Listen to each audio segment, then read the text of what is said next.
Hello and welcome back to the Student Pages podcast. Today I'm joined by actress, singer, producer and all-around very talented Josie Ho. Good morning, Josie. How are you doing? Good morning. How are you doing? I'm good. Doing really well, thank you. We're going to be going through your career, what's coming up next for you, but I just wanted to start off by asking for all of our listeners at home, can you tell us a little bit more about such a vibrant career? So I started out, I had an opportunity to sign a contract for singing at 19 or 18 years old. And then after 2 years, my company decided to bring me to Taiwan and seriously do like one-on-one training on me with my Mandarin dancing and singing and stage movement and everything else. So I got into the business, and then my first record company is very protected because I'm like white sheet of paper. I'm a new girl. I could turn into anything. They could turn me into anything. So they were just trying to protect me for a while because I looked pretty good when I was young. I started well, and then I got some friends to ask me to be in their movies. I think from then I was invited by Jackie Chan to be a cast in one of the movies that he produced with one of his buddy director. Yeah. That's absolutely insane as a chance that happened and working with Jackie Chan. That's incredible. Yeah, because at first I was really good at action. That's how they spotted me. I was going to ask a little bit more about once you'd actually got into the industry and obviously like these things settled into place for you. What was your training background like from then on? I think my training started from my manager asked me to shoot some TV series at one of the biggest TV stations in Hong Kong. So I think those people trained me on the set, like really experienced actors trained me on the set and started working with Jackie's people. It happens a lot in Hong Kong with a lot of actors. And then as I was doing my second film that was produced by Jackie Chan called Purple Storm, it's a full-on action role. Daniel Wu played my husband in it. I think I learned more there with that director, Teddy Chan. He was like strongly into method acting. We were shooting for 3 months. And it's an action movie, so it takes a long time for them to set up every shot. I think with all the things that we hear in Hollywood about method acting as well, it's certainly falling out of favor. I know there's been a lot of talking about like people only method act if they're doing horrible roles and they're never doing any nice roles. But I feel like the method acting that we've just seen in the Barbie movie from Ryan Gosling as Ken is absolutely fantastic. Absolutely fantastic. Yeah, method actors Ken. He needed to use method acting for that role, I guess. Hey, I think he really enjoyed it, and that's why he's staying method acting as the character. Just wrapped up at the Odyssey Film Festival 2023 with your documentary Finding Bliss, Fire and Ice. Now, what do you enjoy most about going to festivals? I think I love the cultural exchange part of every festival, and I think it's a fair deal. Like you get to go to the festival and we get the opportunity to show our work to people, and we get Q&A, and so we get some real questions, and really helps us to groom our next project in a better way. So I find it very meaningful. And for people in Hong Kong who doesn't have the budget to market the film and get it distributed everywhere, I think it's a very meaningful event. Every time, any film festival, it's very good. Have different people watching it, and mainly we'll have no budget to promote. So we get to be invited and we get to share about what we did, and whether people like it or not, they watched it. So I think that's really meaningful for us, that it gets to be shown to more and different diversity of audience. See, I feel like you have a lot of different perspectives as both an actress and a producer. Do you find it hard, or do these two things ever conflict in your mind when you're actually going about making a film? Yeah, I guess my husband, Conroy, he's my partner at 852 Films. And I think we have a lot of colleagues who are really professional, who gives us really good advices. And I think Conroy is he's a lovely person. He's like a happy-go-lucky person. So he gets along with everybody. And we do have some real producers in the back to help us along. And for me, I give up my producer credit on the set. I'd give it up. Like I'll be on the set, I will be 100% actress. That's all I'll do. I don't want to get into in conflict.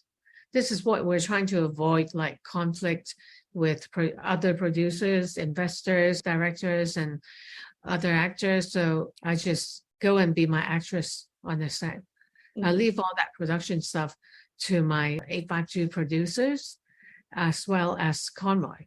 He's really smooth. Like he's a smooth talker. I guess if you're in a creative mindset as well, it's kind of hard to bring that business side into it too. Yeah, but like when it comes to promotion, I'll jump back onto the role as a producer, and I'll whip my colleagues and myself to really go hard at pushing the film everywhere, spreading the word and stuff like that. You've got so much experience within this industry, and you were recently invited to give a masterclass at the National Film and Television School. Can you tell us more about what the actual masterclass entails and how you got involved in teaching film, not only being in it? I think it was, thanks to Odyssey Film Festival who invited me. I was invited by Odyssey Film Festival and UK Council and Hong Kong Trade and Development, Economic and Trade Development Council. So I was really I was so stoked. I get to teach filming. It's like, oh my God, it's the first time I'm doing that. And I think they were really interested into one of our documentaries that we have produced. Finding Bliss Fire and Ice is a documentary that talks about how to help people who are somehow unhappy or depressed to find some fun for them while they're suffering. So we went it's a whole thing. We took it to Iceland. We picked some friends of ours who are very introverted, and we took them to Iceland and with the director Kim Chan, and we wanted it to be almost like the essence of Philip Gollier's courses that will happen in Iceland, and as well it will be half a traveling program because most of us haven't been to Iceland. It's like for Hong Kong people, it's like we heard so much about Iceland, especially their music and their beautiful scenic country, and it's a dream for us to go there. So you had a nice holiday and you made a documentary at the same time. Yeah, it's the only time my cast can spare me. It was like a Chinese New Year's Day, which is a huge vacation for them and their family members. So I took 10 days out of their vacation to go to Iceland, and we shot this whole thing and to make them realize, and so that if they realize, they can spread their energy to everybody else to make them realize that even though when we're really sad, we can sometimes make more communication with people, get connected, and have some fun with people. Yeah, of course. Speaking of the future, do you have any plans or any upcoming projects that you'd like to share with our listeners? In the future, I have a few films that I need to Finding Bliss. I think we have a deal already. It's going to be shown in the theaters in Hong Kong. So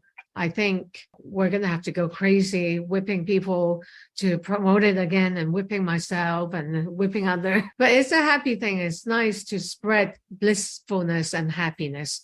It's always nice to bring some happiness to people and to inspire them how to become happier. And then we have a few films to promote, like Mother Tongue. Yeah, that was shot with Mike Figgis and two actresses and Julian Sands in Hong Kong. That was a film shot in Hong Kong, but it's supposed to be the story based in LA. Our scriptwriter is Bruce Wagner, who wrote Maps to the Stars, and director is Mike Figgis, and played two roles in that film. And we're doing some wrapping post-production work with it, and hopefully It will be out next year. And so we're working on that, and we're developing new projects that is going to be something that will shock people, I hope. I believe you're going to be starring in a new Japanese horror film called Onpaku. Yeah, and Onpaku, yes. It's a really scary film. It's You're just going to leave me with that. Nothing about the plot. Nothing. Just it's scary. It's a horrible story where I portrayed someone like a CEO from Hong Kong, and story about I had to go to Japan, Tokyo for a meeting. Don't know if I ever get to come back because I was stuck there and for 9 months, and a lot of things happened. Like I got pregnant and a bunch of really crazy stuff happened, which wasn't under my wish. Found out after 9 months that I completely walked into a setup. Yeah, I'm a massive fan of horror films. So as long as you've said that it's as terrible as possible, I will be sat for that film. Before we leave today, I just wanted to ask, since this is the Student Pages podcast, do you have any final advice for any young people wanting to get into producing, wanting to get into acting, or any other industry that you also work in? I think the advice will be, when you're young, you like to be protected. But when you get older, you feel that we were so protected to a point where we don't feel comfortable walking on the street, like shopping, let's say, or buying groceries alone, because there are lots of tabloids and stuff, and they could ruin our career in a second. I guess the advice is, don't be afraid to make cold calls. If you want more opportunities, you do have to cold call people, and don't be ashamed of rejections. Keep calling them. Such a good piece of advice. I think people do constantly fear, instead of doing, rather than thinking like, oh, I'm going to get rejected, so there's no point in me doing that. Don't worry about the rejection. It's going to happen. But like, if you get one offer out of like 10 rejections, that'd be good. That's pretty good stats. That's 10%. Yeah, you're young. Like, stay out there. Stay out there. Fantastic. Stay out there. Have eyes and ears, or you got good friends, have eyes and ears outside, or just stay out there and see what happens. Yeah, and get to know people, and allow people to get to know you and what you do. I think that is one of the most important things in life. Fantastic. Thank you ever so much for taking the time to speak to me today, Josie. I hope you have a wonderful evening. Thank you so much.